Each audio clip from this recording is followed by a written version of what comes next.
E eu fui corrigido aqui pelo Chico, que eu voltei no tempo 10 anos, falei que era 2001, você sabe, é 2011. Eu quero ler em Lucas, no capítulo 9, do verso 57 a 62. Lucas 9, de 57 a 62. Leia comigo, por favor. Indo eles caminho fora, alguém lhe disse: seguir-te-ei para onde quer que fores. Mas Jesus lhe respondeu: as raposas têm seus covis, e as aves do céu ninhos, mas o Filho do Homem não tem onde reclinar a cabeça. A outro disse Jesus: segue-me. Ele, porém, respondeu: permite-me ir primeiro sepultar meu pai. Mas Jesus insistiu: deixa aos mortos o sepultar os seus próprios mortos. Tu, porém, vai e prega o reino de Deus. Outro lhe disse: seguir-te-ei, Senhor, mas deixa-me primeiro despedir-me dos de casa. Mas Jesus lhe replicou: ninguém que, tendo posto a mão no arado, olha para trás, é apto para o reino de Deus. São 3 situações interessantes de pessoas e encontros de Jesus com indivíduos no caminho, na jornada, do mesmo modo que acontece conosco todos os dias. A grande diferença entre o que aqui se diz e o que a maioria de nós experimenta, prova no dia a dia, é a seguinte: a maioria de nós está de fato acostumada aos convites da religião. Os convites da religião dizem: venha para cá, fique aqui, não saia daqui, encontre o seu lugar e permaneça neste lugar, não saia, jamais. É um convite para você entrar em alguma coisa e ficar encaixotado dentro. Além disso, o convite da religião propõe que aquele que aceite o seu convite não tem muita coisa a fazer a não ser cumprir as regras, as normas. A primeira delas é confessar com a boca que Jesus é o Senhor, é uma confissão oral. A segunda delas é, uma vez confessado, aceitar o batismo, que é um rito. A terceira realidade é tornar-se membro de um grupo, dessa sociedade imediata, onde você passa a ter responsabilidades e privilégios. Outra é que você precisa se tornar um contribuinte financeiro para mostrar a sua fidelidade a Deus e ao grupo, sobretudo ao grupo, hoje em dia muito mais aos donos dos grupos.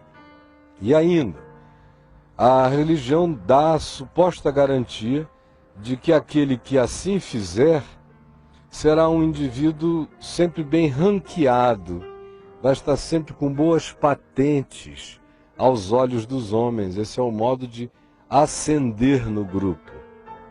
E esse é um convite extremamente fácil de se aceitar. É muito mais fácil aceitar o convite da igreja do que internar-se numa organização militar, onde o cara tem que acordar cedo, tem que lavar latrinas sem saber porquê, tem que tomar conta da casa do coronel sem muita razão de ser, especialmente num país como o nosso, onde as nossas forças armadas estão muito armadas de extrema inutilidade social. Na igreja ou na religião, você tem também o privilégio de, tendo uma voz boa, cantar, aparecer como um indivíduo que pode ser descoberto, virar um cantor gospel, quem sabe.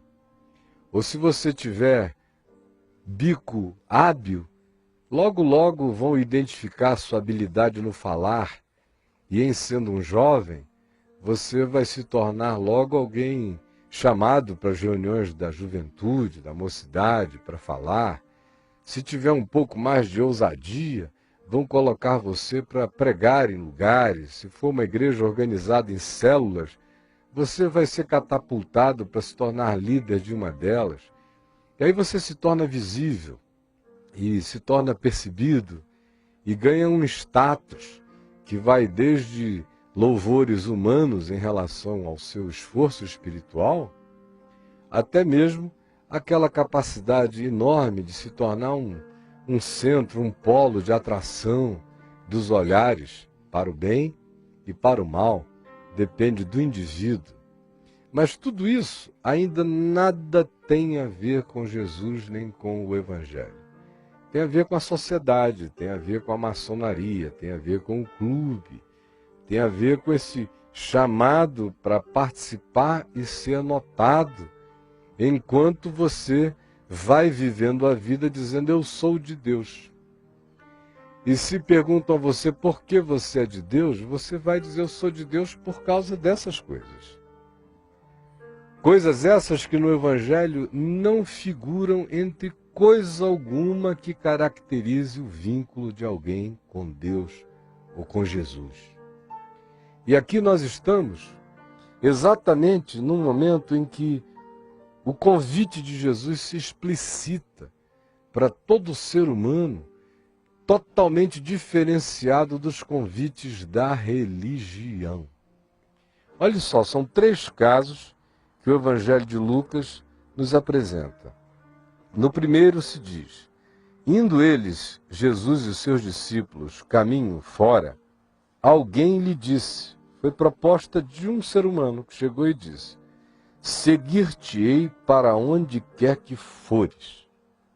Ora, essa é a declaração das declarações. Você há de convir que a grande expectativa que o Evangelho vivo tem em relação a nós é que a gente faça declarações dessa natureza. Seguir-te-ei para onde quer que fores. Vamos dizer assim que esse é o sonho de consumo de Deus. Que alguém chegue e diga, Senhor, seguir-te-ei aonde quer que tu fores. Mas Jesus conhecia não apenas palavras, e nunca se impressionou com linguagens, nem com formulações.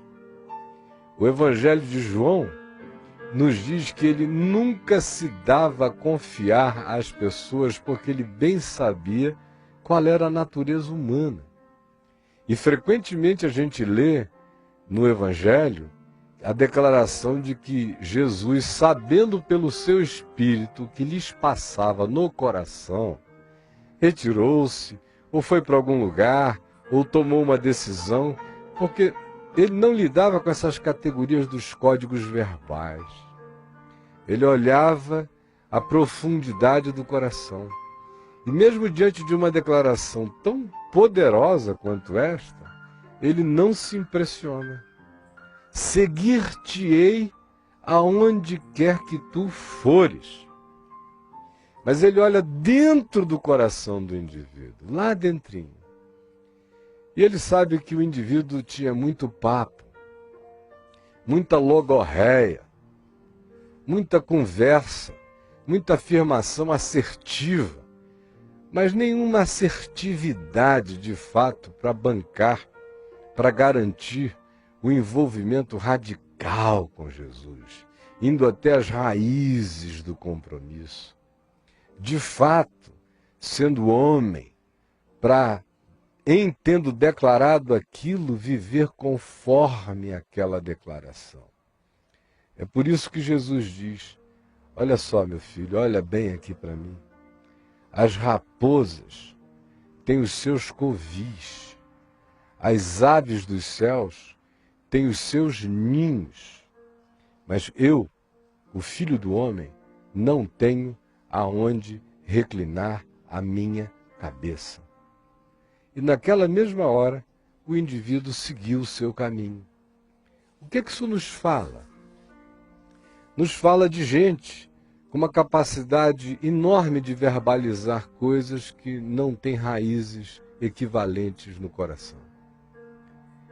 E nos fala da não impressionabilidade de Jesus em relação a essas nossas confissões bombásticas, mas que não têm raízes na nossa vida.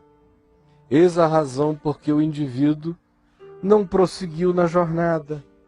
Não se diz que o homem, apesar disso, tendo ouvido o que Jesus falara, continuou, ao contrário. O silêncio do texto nos faz crer que a pessoa simplesmente foi embora entristecida, porque agora, ao fazer as contas, ao avaliar, viu que de fato, provavelmente o caminho de Jesus passasse por onde ele não tivesse coragem de passar. Aliás, naqueles dias, era muito fácil alguém chegar para Jesus com uma declaração dessa, naquele momento da vida de Jesus, com tantas multidões à volta, com tanta popularidade, com tantas curas, milagres, sinais, prodígios, maravilhas, fenômenos indescritíveis, divinos, vazando e sobejando dele, dava até status. Dizer o meu rabi, o meu mestre, aquele a quem eu sigo, manifesta poderes especiais. E mais, havia ainda a expectativa, não só dos discípulos de Jesus, mas muito mais enganadamente no resto da população, de que Jesus, em sendo o Messias, viesse a ser um Messias conforme a imagem e semelhança que eles tinham construído.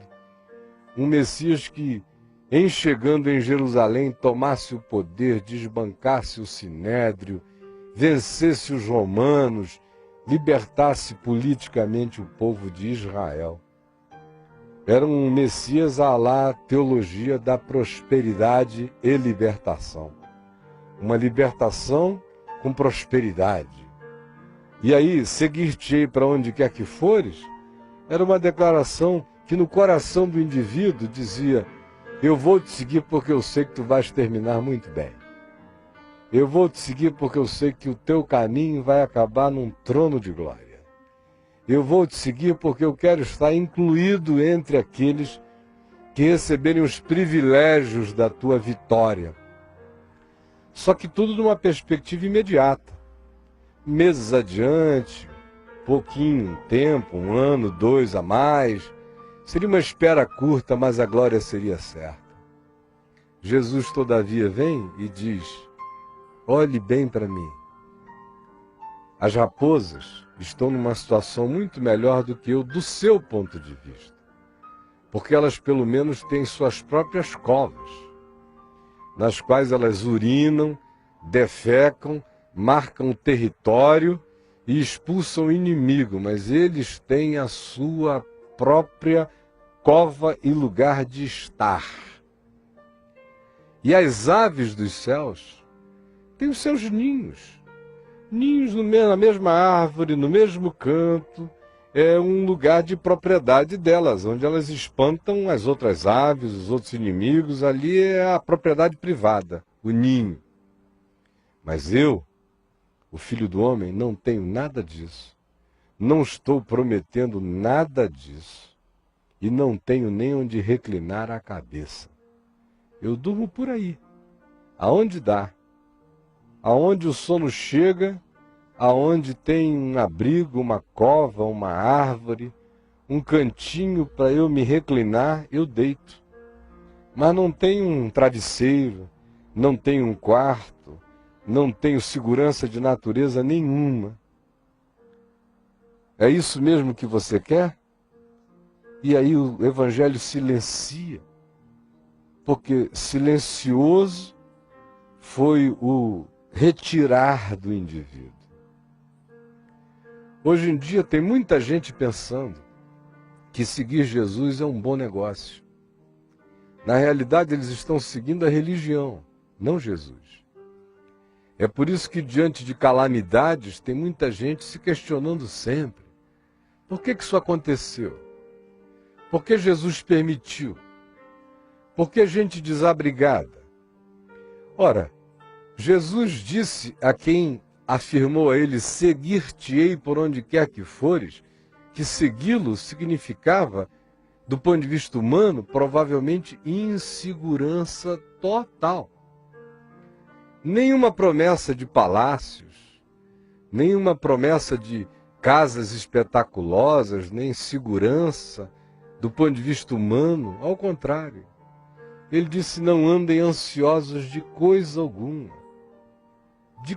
alguma, nem do presente, nem do futuro. Em relação ao dia de hoje, basta cada dia o seu próprio mal. Em relação ao futuro, descanse em mim com confiança total e absoluta. Mas não há nenhuma promessa de nada que não seja: busque, em primeiro lugar, o reino de Deus e a sua justiça, e as coisas essenciais, pão, água, aqueles que são os elementos básicos da vida, todos eles serão acrescentados todos os dias. E tanto mais quanto a mente de vocês não ande desesperada, nem ansiosa, nem preocupada. Mas até aí vai a palavra, até aí vai a promessa do Evangelho. O que passa daí já é teologia de Satanás. Já é a teologia da prosperidade sem Deus. Já é a macumba praticada pelo cristianismo em nome de Jesus. E é por causa de tais promessas falaciosas e mentirosas, feitas em nome de um Jesus que não existe, que quando a situação se complica, a maioria deixa a fé, a maioria desiste, a maioria diz: onde está Deus? A maioria fica com perguntas completamente imbecilizadas. Como é fácil vir com a bravata de dizer: seguir-te-ei para onde quer que fores. Se você fizer uma declaração dessa na igreja, o povo vai dar saltos de alegria. Os pastores vão dizer: aleluia, ganhei mais um, que não vai me deixar sob hipótese nenhuma, virou membro da seita. Agora, com Jesus é diferente. Ele olha aí dentro do seu coração e vê quais são as suas intenções. Tem muita gente pensando, ainda agora, que Deus é impressionável com palavras. Fica cobrando de Deus as declarações que fez, dizendo: tu tinhas que bancares o que eu falei em teu nome. Mas Jesus só banca o que ele próprio falou. Ele não banca o evangelho que eu invente. Ele não banca as minhas criações caprichosas, batizadas com o nome dele. Creia nisso e saiba disso, não há apelação. Aqui nós estamos diante de um indivíduo que, ao vir com a sua bravata e ao perceber qual era a intenção de Jesus de nos levar por um caminho de segurança em Deus, mas que não se estriba em segurança humana, ele disse: eu estou fora dessa. Porque na realidade ele não estava disposto às implicações da pobreza eventual, dos sacrifícios, dos tempos onde se tem menos do que mais, dos tempos onde a gente tem que fazer contas com números que nem existem. Existem esses tempos na vida da gente. O apóstolo Paulo diz que, tendo com que comer e beber, estejamos contentes. Esse é o contentamento. Olha, tendo que comer e o que beber já está bom, está no lucro. Mas as promessas que são feitas a nós hoje pelos homens são todas de Taj Mahal, de empresas, de bons negócios, de prosperidade diversa que nos vai alcançar, de segurança de que nem mal orgânico nos atingirá, de que nós sempre estaremos como cabeça e nunca como cauda na vida. Quando Jesus disse: não existe mais essa coisa de cabeça nem de cauda, um só é o cabeça. E vocês todos são cauda mesmo.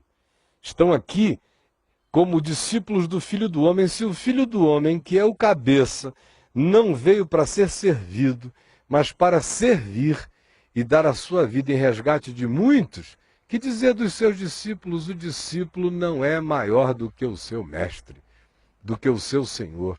E o maior entre vocês seja aquele que sirva. Esse tempo de buscar ser cabeça e não cauda morreu no Evangelho.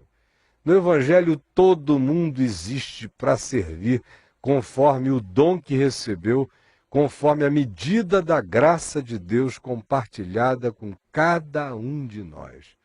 Aí o indivíduo, ouvindo isto, simplesmente disse, bom, não era bem isto que eu pensava. Como muita gente que me vê e me ouve agora, fica lá com aquele desapontamento no coração. Por que o Caio tem que ficar sempre com esse balde de água fria em mim? Não, eu não engano você. Eu só estou dizendo o que Jesus ensinou e dizendo que o resto é mentira, meu irmão. Se você quiser seguir a mentira, faça bom proveito do atoleiro na pocilga do engano. Mas se você quiser verdade no Evangelho, é isto que Jesus disse. Eu apenas o repito. E eu não estou aqui tentando aumentar o número de pessoas para uma religião. Eu estou, em nome de Jesus, vendo se discípulos são criados, discípulos do Evangelho, conforme o Evangelho, segundo Jesus, sem brincadeira, sem miragem, sem visagem, sem pantomima, sem cenografia da mentira, pintada diante dos olhos de ninguém. No mundo tereis aflições, mas tende bom ânimo. Eu venci o mundo. Essa é a promessa. Não se turbe o vosso coração. Credes em Deus? Crede também em mim. Na casa de meu pai há muitas moradas. Se assim não fora, eu vou-lo teria dito. Mas eu vou preparar-vos lugar. E quando eu for e vos preparar lugar, voltarei e vos receberei para mim mesmo, para que onde eu estou, estejais vós também. Essa é a palavra, essa é a promessa que nos foi evangelizada. O que ficar aquém disso é mentira. O que passar disso é maldade, construída por homens e pelo diabo. E o apóstolo Paulo diz que a minha atitude diante do que ficar aquém ou for além do Evangelho é considerar isso maldição, engano na existência, realidade falsificada, com a qual eu não tenho que ter absolutamente nada a ver. O segundo indivíduo que aparece nessa sequência é um a quem Jesus convida. No verso 59 se diz, a outro disse Jesus. No primeiro caso, a pessoa veio e disse, seguir-te-ei para onde quer que tu fores. No segundo caso, Jesus olha o indivíduo, vê nele potencial e diz, segue-me. Ele, porém, respondeu, permite-me ir primeiro sepultar meu pai. São os que protelam e adiam o engajamento para sempre. Agora, o chocante nisso é a gente saber que Jesus está falando aqui de alguém que tinha o potencial. Ele não estava tentando o homem. Se ele visse, como no primeiro caso, que o indivíduo não iria bancar a história, ele já avisa logo. Mas se ele vê alguém que tem tudo para seguir, como há pessoas que têm um recurso interior enorme, têm todos os meios humanamente disponibilizados para irem, tem a inteligência, tem a disposição, tem a energia, tem um monte de coisa, só falta decisão.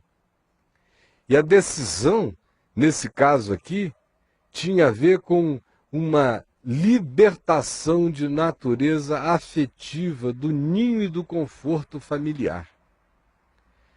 O homem, quando disse, deixa-me primeiro ir sepultar meu pai, não é porque o pai do moço tivesse acabado de morrer, estivesse no primeiro dia da morte, nos preparativos para o enterro. O que ele estava dizendo, olha, enquanto meu pai não morrer, eu não saio de casa. Enquanto ele tiver vida, eu vou ficando por lá. Aí o pretexto é, eu vou ter que ajudar, vou ter que ficar próximo.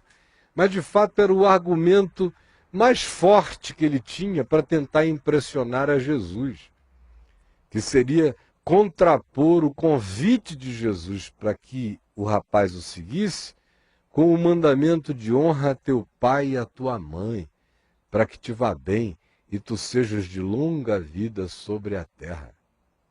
Só que Jesus nunca convida ninguém para desonrar pai e mãe.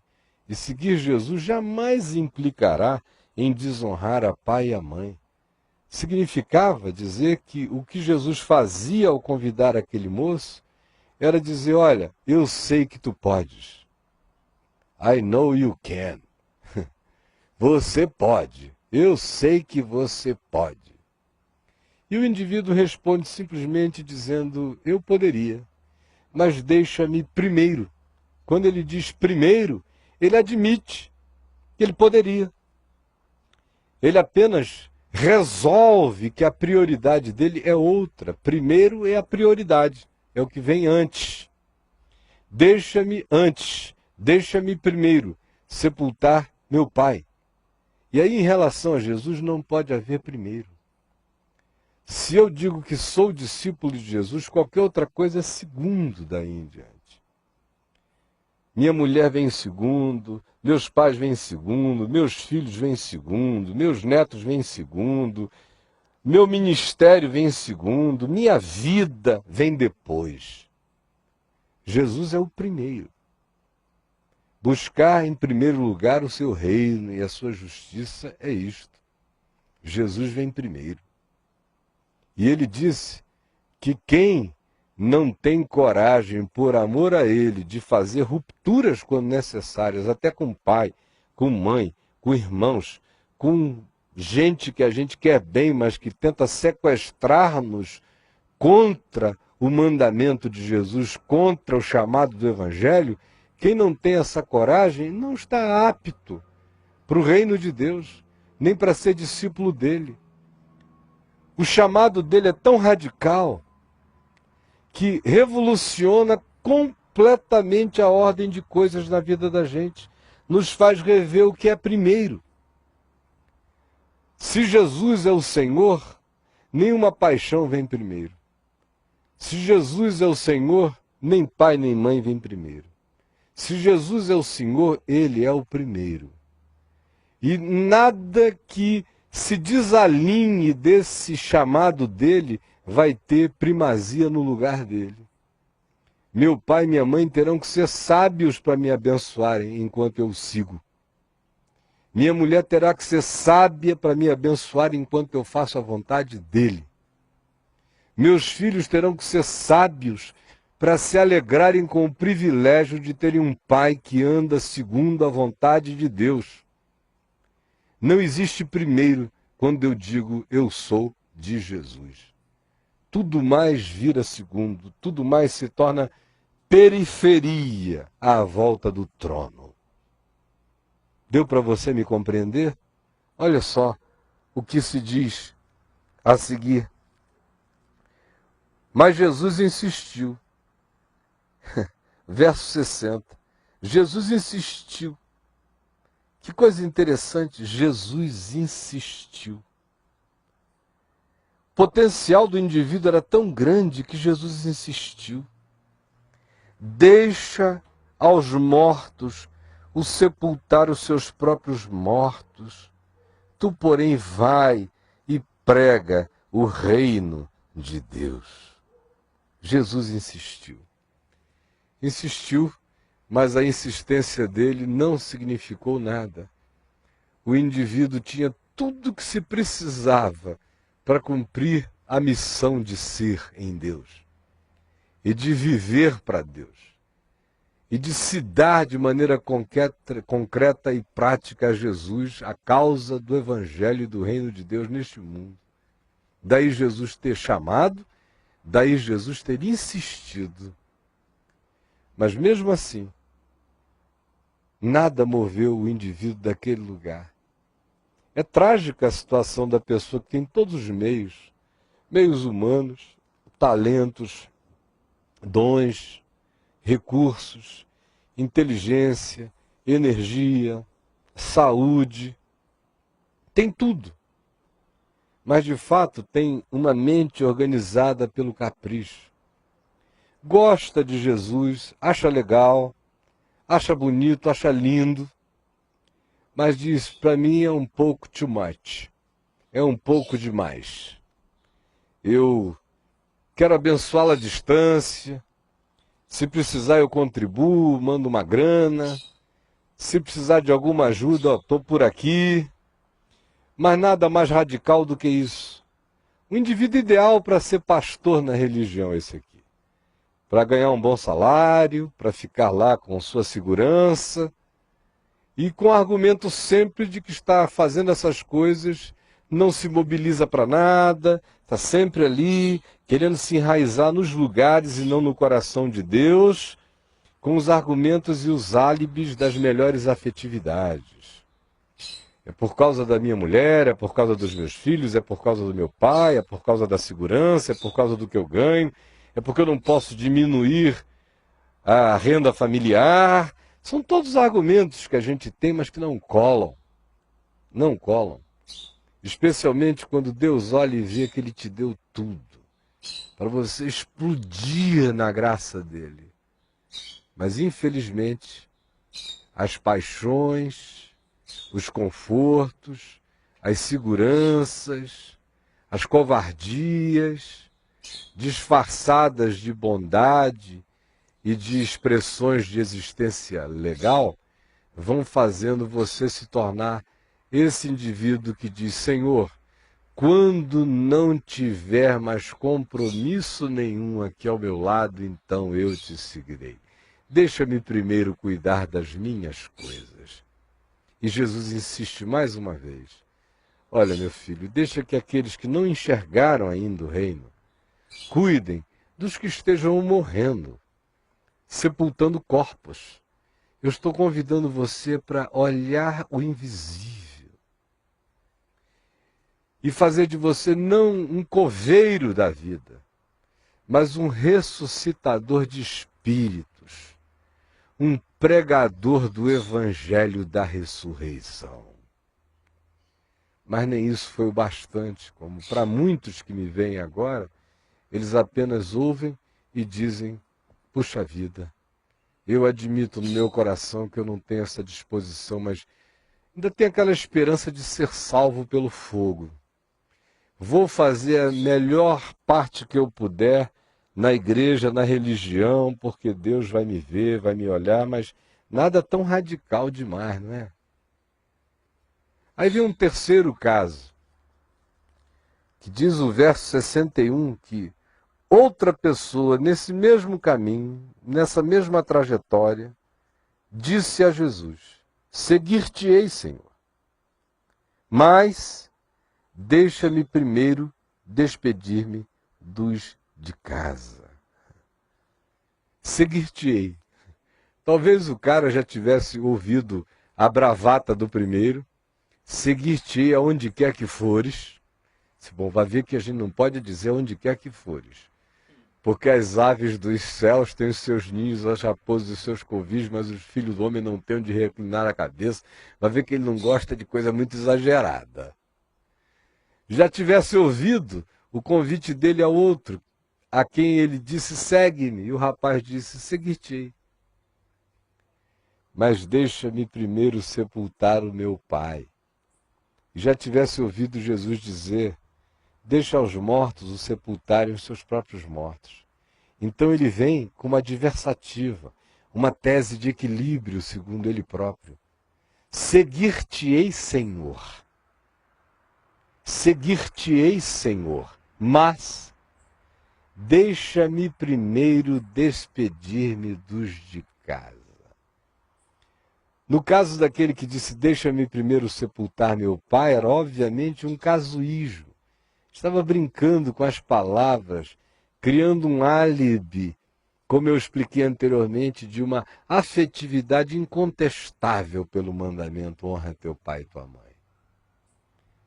Ou no primeiro caso, ele tivesse pensado, foi o excesso, foi a bravata, então eu vou ficar aqui no meio, nem tanto ao mar, nem tanto à terra, caminho do meio. Seguir-te-ei, Senhor, tirou onde quer que fores. E também não disse, deixa-me primeiro sepultar meu pai, porque ele disse, ele não é otário, papai não está morto. O outro cara estava dizendo, quando meu pai morrer, então eu te seguirei, isso poderia levar anos, eu vou ficar no meio do caminho. Deixa-me primeiro sepultar, ou deixa-me primeiro despedir-me dos da minha própria casa. Parece uma proposta extremamente equilibrada, razoável, ponderada. Nada contra. O único problema é o ardil mental, é a construção, é o engano, é a tentativa de fazer o game com Deus, com Jesus. É essa ponderação perversa. Porque ele nem precisava ter dito isso. Simplesmente tivesse andado com Jesus, ele ia ter tempo natural de ir em casa, voltar em casa, se despedir dos de casa, beijar os de casa, voltar para casa tantas vezes quisesse. Como aconteceu com Pedro, com os outros tantos que seguiram a Jesus e voltaram para casa muitas vezes. A Cafarnaum, a sogra de Pedro foi curada. Ele, obviamente, já não era mais um cara preso à geografia. Ele andava, especialmente naqueles 3 anos, foi uma grande mobilidade, mas eles voltavam. Mas esse assunto nunca existiu. Jesus nunca puxou esse assunto. Segue-me e não te despede dos de casa. Segue-me e quando teu pai morrer, nem para isso tu terás tempo de vir para o sepultamento. Isso nunca foi um assunto de Deus. Um assunto do homem querendo conversa fiada. Aí vem esse cara com essa ponderaçãozinha perversa. E é isso aqui que mata. É quando a gente acha, como diz o Salmo, que é possível guardar coisas profundas no coração, escondidas de Deus. Como se houvesse um recôndito impenetrável. Ele diz, deixa eu criar minha própria ponderação, a minha teologia de discipulado. É muito mais equilibrada. O que eu vou dizer é apenas, deixa-me primeiro despedir-me dos de casa. Mas quando alguém diz, seguir-te-ei, Senhor, o que ele tem que saber é que aí tem um ponto parágrafo e não um ponto e vírgula.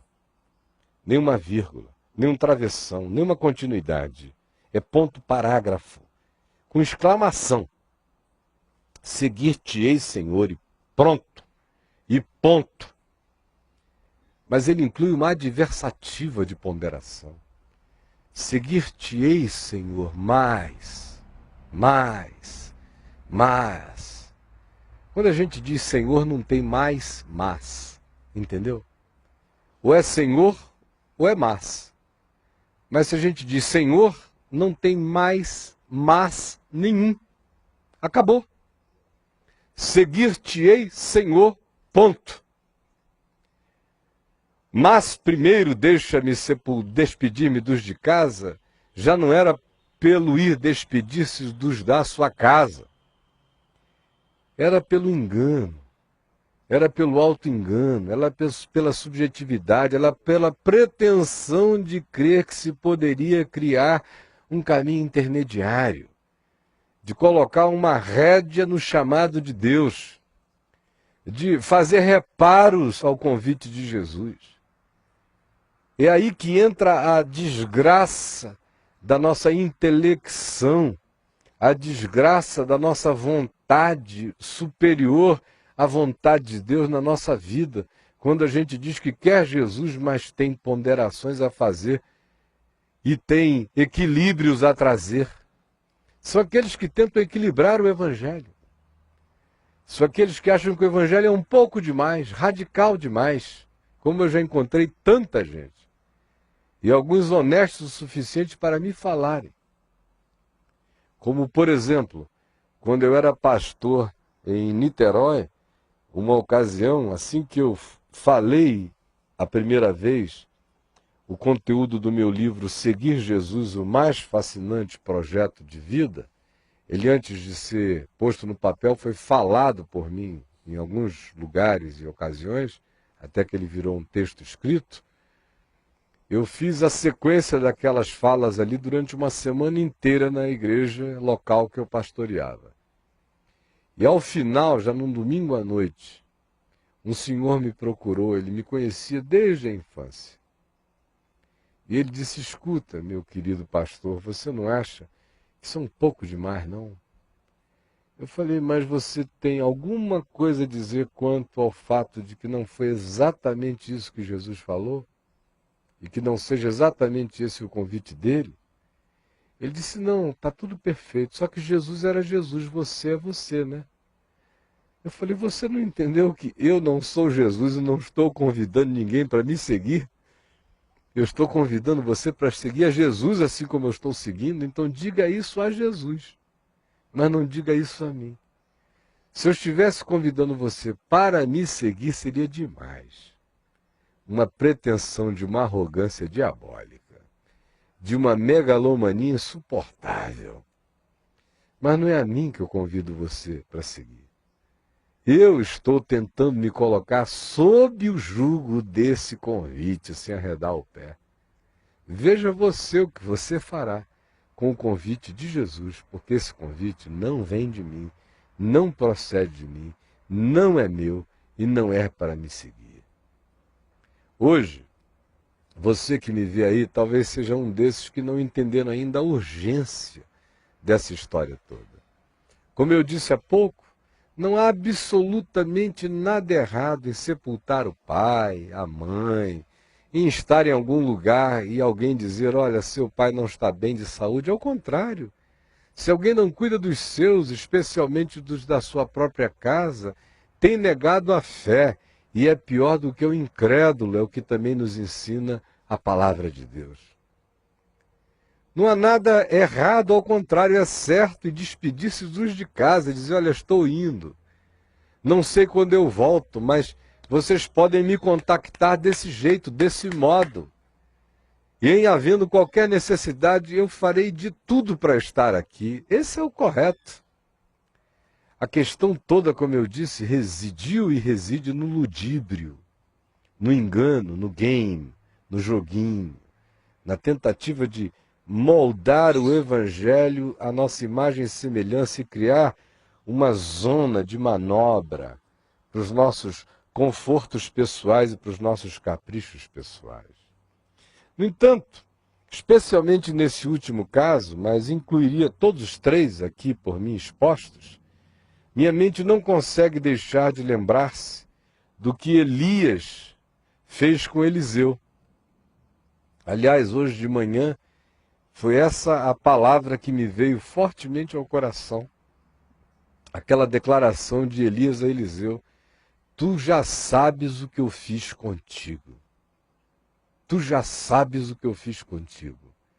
Depois que Elias tinha matado os profetas de Baal e do poste ídolo, e depois que ele teve aquela crise de angústia depressiva, quando a mulher de Acabe, a Jezabel, a feiticeira perversa, disse que mataria a Elias por ter matado os profetas de Baal e do poste ídolo, ele saiu correndo, foi acabar se refugiando no deserto do Sinai, no Monte Horebe, numa gruta, onde ele ouviu a voz de Deus que disse, o que você faz aqui, Elias? Sai daqui, vai até a Síria e unge Azael, rei da Síria. Vai até Israel, rei no norte, e unge Jeú, rei no lugar de Acabe. E continua andando e tu vais encontrar a Eliseu. Unge Eliseu, profeta, em teu lugar.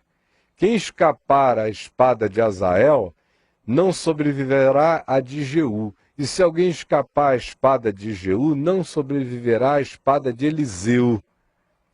Aí o Elias saiu e encontrou Eliseu, filho de Safate, de Maalá.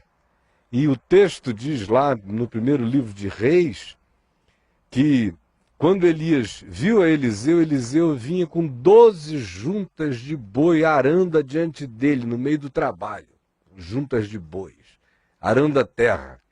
E Eliseu segurando ali o trabalho inteiro, quando veio Elias e o chamou. E disse, olha, vem comigo, segue-me. E Eliseu disse, deixa-me então ir primeiro em casa, despedir-me dos meus. E o Elias disse, vai e volta, porque tu já sabes o que eu fiz contigo. Porque tu já sabes o que eu fiz contigo.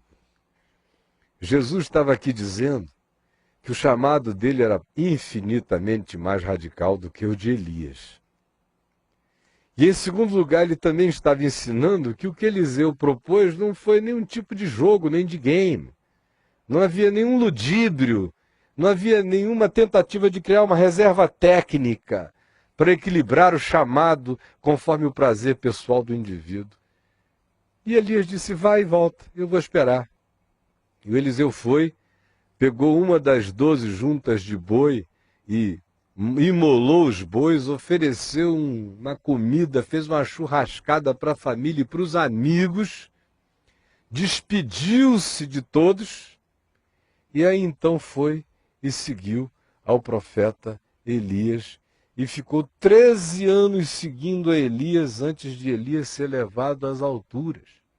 E antes de Eliseu fazer qualquer coisa concreta, objetiva, como sucessor de Elias na terra. 13 anos de silêncio, só seguindo a Elias. Jesus disse, olha, em outras palavras, eis aqui está quem é maior do que Elias. E o chamado de Elias era ainda para se carregar uma espada. O meu chamado é para que se pregue com a espada que sai da boca o evangelho do reino de Deus. E eu sou maior do que Elias. E no coração de Eliseu não havia ludíbrio. Ele queria só um tempinho mesmo. E o tempinho ele teve mais 13 anos para melhor se preparar. Agora não venha para mim com nenhuma forma de tentativa de me equilibrar. Eu quero perguntar uma coisa a você. Você tem tentado equilibrar o evangelho na sua vida? Você tem feito ardis interiores e psicológicos para que o evangelho fique mais palatável, fique mais light? Quando eu comecei a pregar a palavra nessa segunda fase da minha vida, significando dizer do ano 2000, 2001 para cá, outra vez, depois de estar pregando há 30 anos, desde os 18 anos de idade, muita gente chegou dizendo, o Caio agora está pregando o evangelho light. Bobinhos. Zero são vocês, cocas zeros. Não é nem coca light, vocês são coca zero. Light é essa coisa que pregam lá na sua igreja. Dizem que se você puser dinheiro, você está garantido. Se você virar a cantora gospel no palco da igreja, ou cantor, ou membro do coral, você está garantido. Se você for batizado com água ou em água, seja lá como você queira, você está garantido. Light, zero para você, meu irmão. O negócio aqui não tem arranjos. Eu não estou aqui para equilibrar o evangelho na minha vida. Eu estou aqui para equilibrar a minha vida no evangelho. Eu não estou aqui desejoso de diminuir ou suprimir ou tirar nada do evangelho. Meu único desejo é um só. Senhor, me insere no evangelho segundo a tua vontade. Quem não entendeu isso é porque o Deus deste século cegou o entendimento dos incrédulos para que eles não deem crédito no evangelho, para que não sejam salvos pela verdade.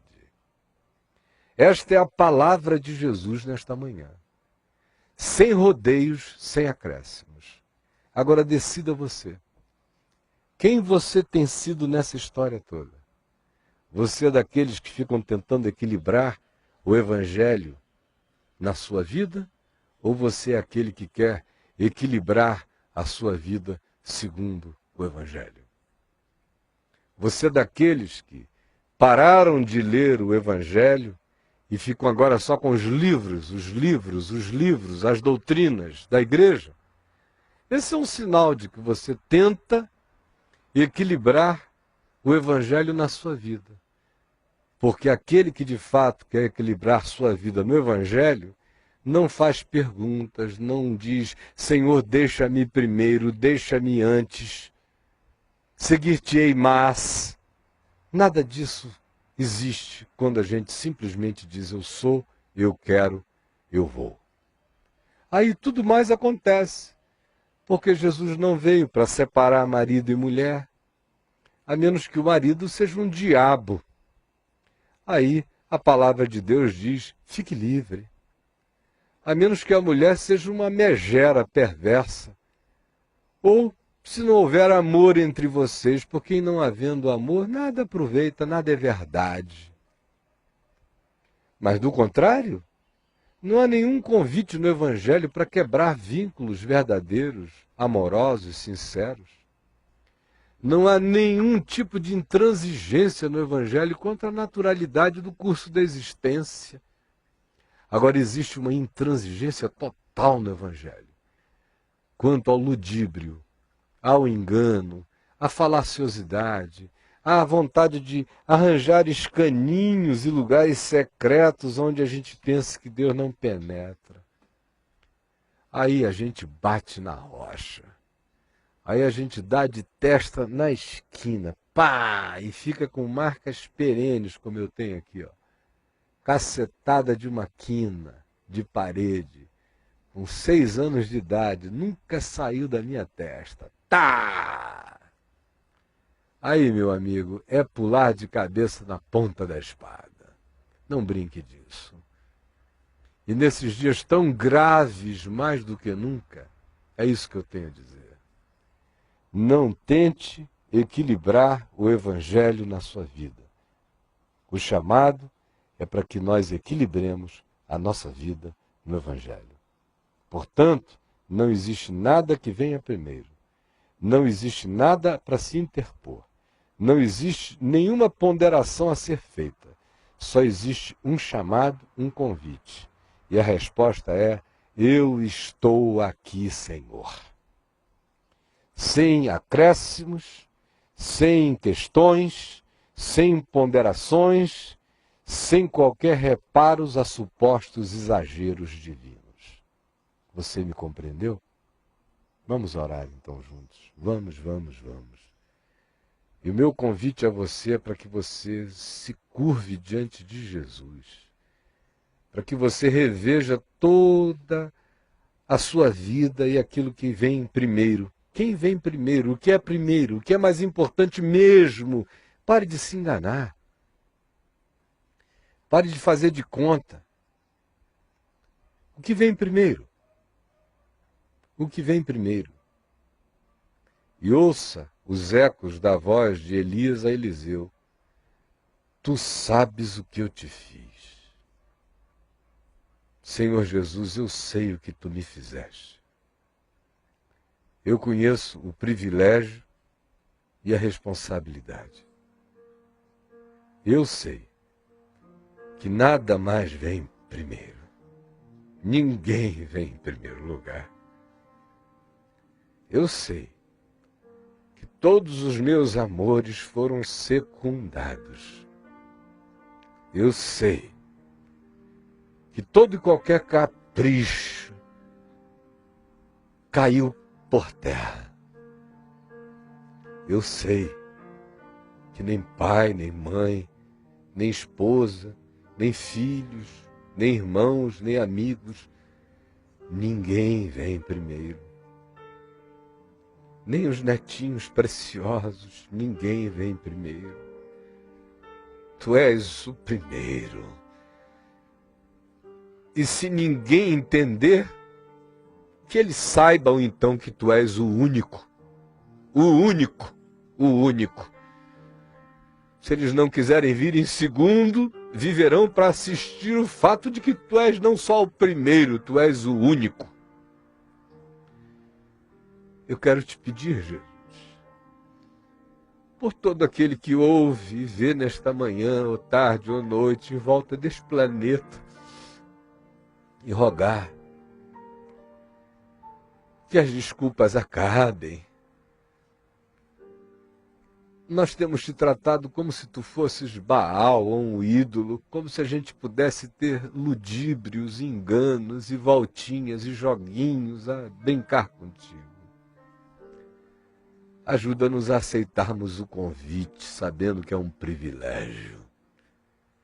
E também permite-nos chegarmos sem bravata, sem dizer que iremos aonde quer que tu vás, porque tu vais e foste a lugares por mim que eu não tenho coragem de penetrar. Tu desceste ao inferno, ao Hades, para que eu lá não fosse.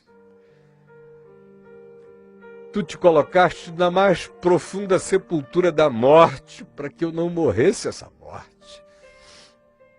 Eu não posso ir aonde tu vais. Eu só quero ir aonde tu me chamares para ir. Então salva-me das bravatas, porque tu não és o Deus das bravatas. Eu te peço, Jesus, que tu também me salves e salves a todos aqueles que estão nos vendo e ouvindo agora, de ficarmos com adiamentos, agora não, agora eu tenho que namorar, agora eu tenho que ter esse filho, agora eu tenho que terminar essa faculdade, agora eu tenho que, seja lá o que for, como se o teu chamado nos inviabilizasse para a vida. Ao contrário, tu nos chamas para que tu sejas o primeiro em nós, no centro da vida. E seguir-te é andar contigo, não necessariamente abandonar pessoas, vínculos, relacionamentos, é andar contigo e levar-te para dentro da vida que nos cerca, a menos que aqueles que nós amamos não queiram te amar e nos repudiem por causa do teu nome. Do contrário, seremos sal da terra e luz do mundo, no ambiente imediato das nossas vidas e também para além de nós, aonde quer que tu nos semeis. E salva-nos, Jesus, de ficarmos querendo equilibrar a Deus, de querermos desenvolver um evangelho light, a nossa imagem e semelhança, ou conforme as peculiaridades do nosso engano, auto-engano, capricho, preguiça, covardia ou dissimulada maldade. Tu és o primeiro, tu és o único, tu és o Senhor. Por favor, Espírito Santo, escreve a ferro e fogo essa palavra no meu coração e no coração dos meus irmãos. É o que eu te peço, em nome de Jesus. Amém. Amém.